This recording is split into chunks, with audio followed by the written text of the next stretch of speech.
Assalamualaikum warahmatullahi wabarakatuh. Perkenalkan, nama saya Dinda Wulandari.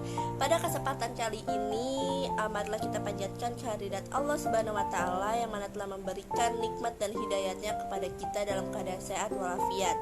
Hadirin yang saya hormati, pada kali ini saya akan berpidato yang bertemakan teori-teori konspirasi mengenai COVID-19 yang telah berjalan kurang lebih 1 tahun lamanya. Sebelum lanjut, saya akan menjelaskan apa sih itu COVID-19. Nah, menurut alodokter.com, COVID-19 adalah penyakit yang disebabkan oleh virus Severe Acute Respiratory Syndrome Coronavirus 2 atau SARS-CoV-2.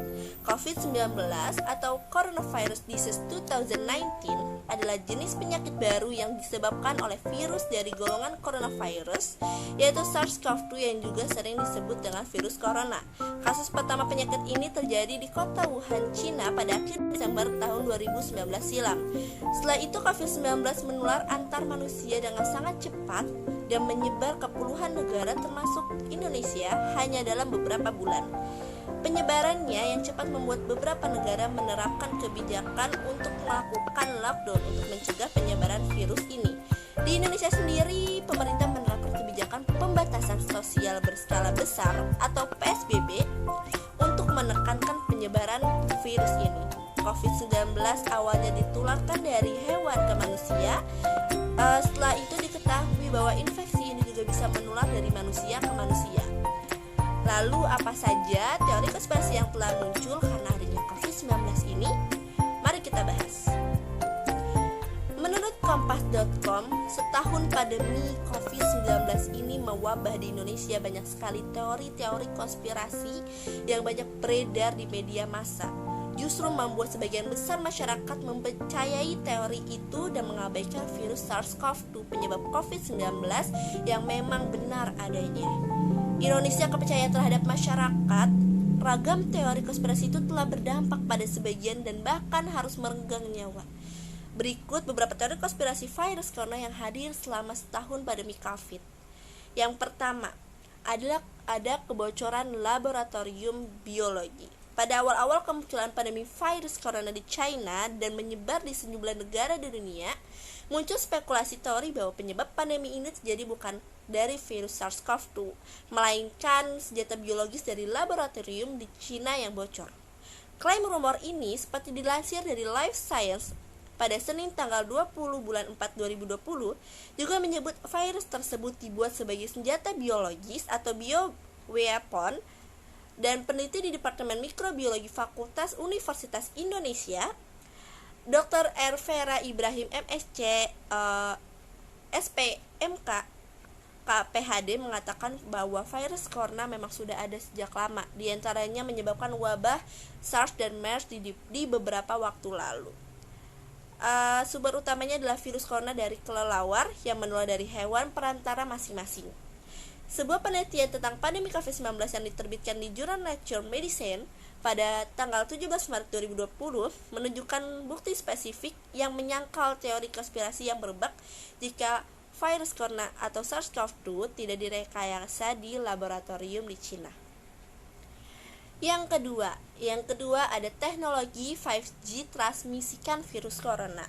Setahun lalu, di tengah pandemi COVID-19, muncul teori konspirasi tentang teknologi 5G yang dikabarkan membantu mentransmisikan atau menularkan virus corona pada manusia. Teori konspirasi ini muncul berawal dari viralnya video yang merekam menara ponsel terbakar di Birmingham dan Merseyside, Inggris. Jaringan seluler Inggris telah melaporkan sekitar 20 kasus tiang menara ponsel yang menjadi sasaran dalam dugaan serangan pembakaran selama akhir pekan saat Paskah 2020. Teori konspirasi ini dicap sebagai berita palsu atau hoax terburuk oleh Direktur Medis NHS England Stephen Powis. Yang ketiga ada penanaman microchip vaksin. Teori konspirasi berikutnya adalah tidak kalah menghebohkan masyarakat Indonesia karena adanya program vaksinasi yang bertujuan untuk menanamkan microchip perancangan Bill Gates. Hal itu dilatar belakangi oleh sebuah pidatonya pada tahun 2015 silam yang memperingatkan adanya virus di masa depan. Di pidato itu, muncul tudingan teori konspirasi. Beberapa menuduhnya sebagai pemimpin kelas elit global. Nah, teori konspirasi adalah tentang menuduh orang kuat melakukan hal-hal buruk. Teori-teori itu pada dasarnya sama, hanya namanya saja yang berubah, kata Joseph. Yang keempat, ada teori konspirasi dari pemerintah. Kendati demikian, teori konspirasi yang bermunculan juga memberikan banyak peluang bagi pemerintah di sejumlah negara, seperti dilansir dari New York Times, mengantisipasi serangan politik dengan memanfaatkan kondisi pandemi virus corona ini. Tidak sedikit pemerintah yang memperdagangkan klaim palsu mereka sendiri. Dan yang terakhir atau yang kelima, ada klaim Aliansi Dokter Dunia dalam video berdurasi 30 menit. 7 dokter yang mewakili Jerman, Belanda, Swedia, Irlandia, dan Inggris itu mengklaim bahwa virus corona SARS-CoV-2 adalah virus flu biasa dan tidak ada pandemi COVID-19. Mereka pun mengatakan lockdown di seluruh dunia yang bertujuan untuk mencegah penyebaran virus corona harus diakhiri. Aliansi tersebut dideskripsikan sebagai kelompok profesional kesehatan nirlaba independen yang bersatu untuk mengakhiri lockdown. Nah, para hadirin, itulah beberapa teori-teori konspirasi mengenai wabah virus corona 19. Tapi kita saat ini berada di titik di mana bumi kita sudah sangat rentan banyak sekali penyakit yang muncul karena kesalahan kita semua. Oleh karena itu kita harus menjaga kesehatan seperti patuhi protokol, jaga jarak, dan selalu gunakan masker.